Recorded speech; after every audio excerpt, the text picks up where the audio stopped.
In today's video, I'm going to be showing you a really quick way to get a perfect and fast and easy groove in your cabinet sides and bottoms, and also tops if you need to, in your cabinets to make the back panel. It's a really quick method, and you can use the existing tools that you most likely already have if you're making cabinets.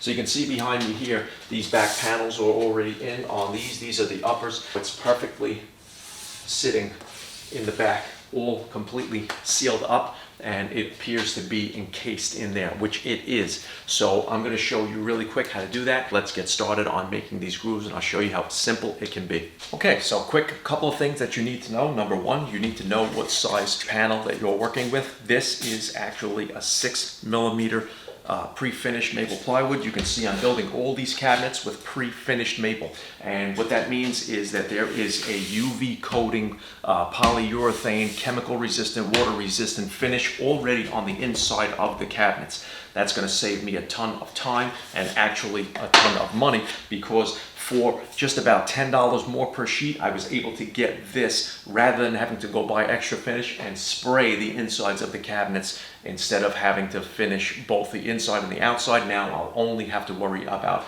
painting the, because this is going to be a type of a white colored painted cabinets. So the only thing I'll have to worry about is painting the faces where the veneer is, where I edge banded, and the outer sides of the boxes that will be showing, and the doors and drawer fronts. So that saves me a ton of time.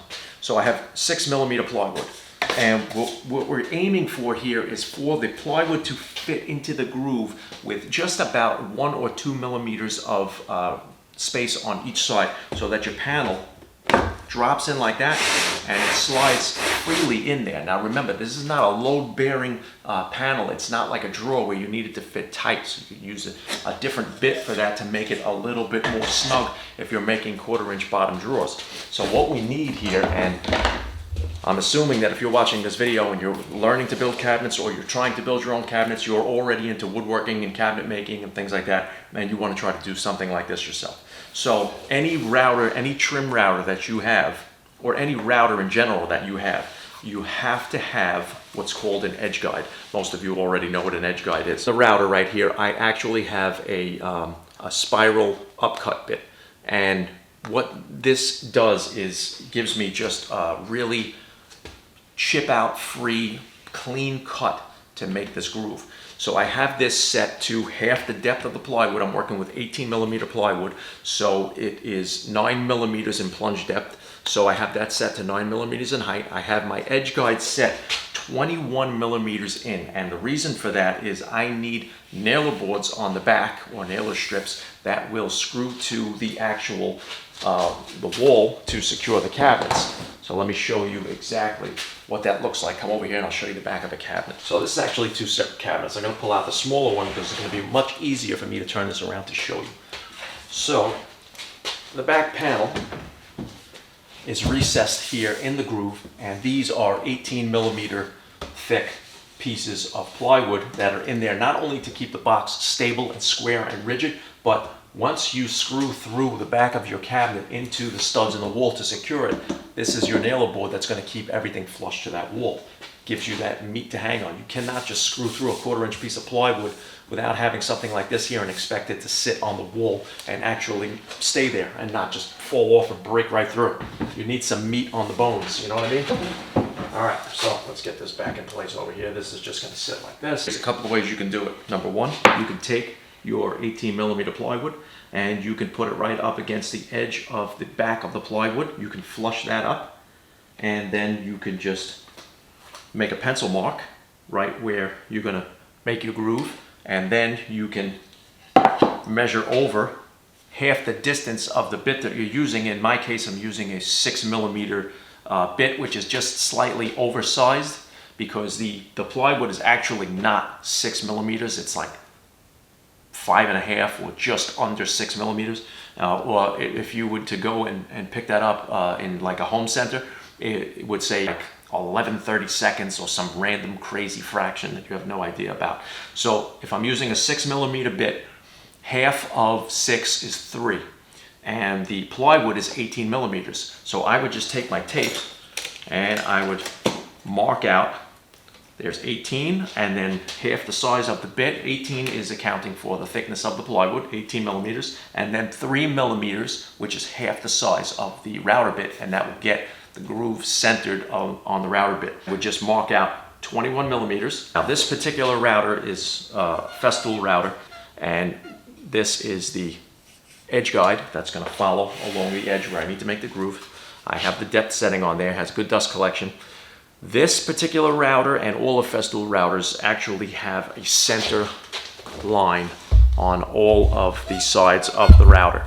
And what that does is tells you where the center of the bit is. So when I set this up, I have my 21 millimeter mark there. I just take my router with the edge guide and I would line up my center line with my 21 millimeter mark.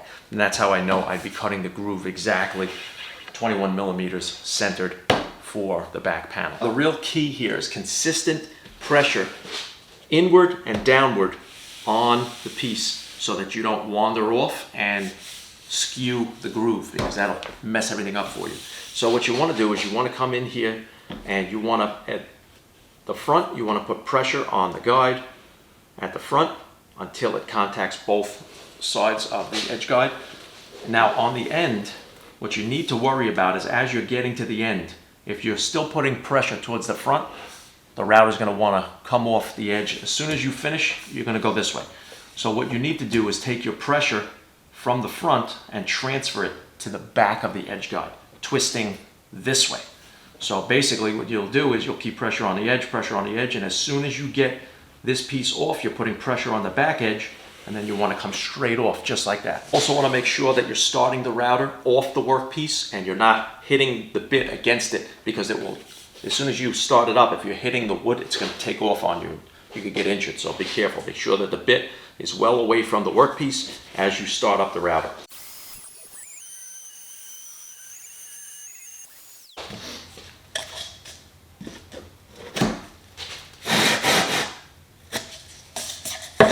Okay, so you can see how easy that was and how it perfectly fits. Now, when we put the cabinets together, all these sides will be consistent. These grooves will all line up and you'll be able to just slide the back panel. All right, so I'm just showing you around the shop really quick what I got going on. So basically this is the sink cabinet, and you can see triangulated pieces on the top. Those are all just basic scraps that I have laying around, and that helps to save material, because you get to use the plywood that you just have kicking around the shop that you never use otherwise. This is one of the upper units that's going to be in the corner all the way against the wall, and there is another small unit right there, and that's the end upper unit. Now you can see the reason I have the screws in through the side like that, and I didn't need to use pocket screws, is because all these cabinets are going to be butted up against one another.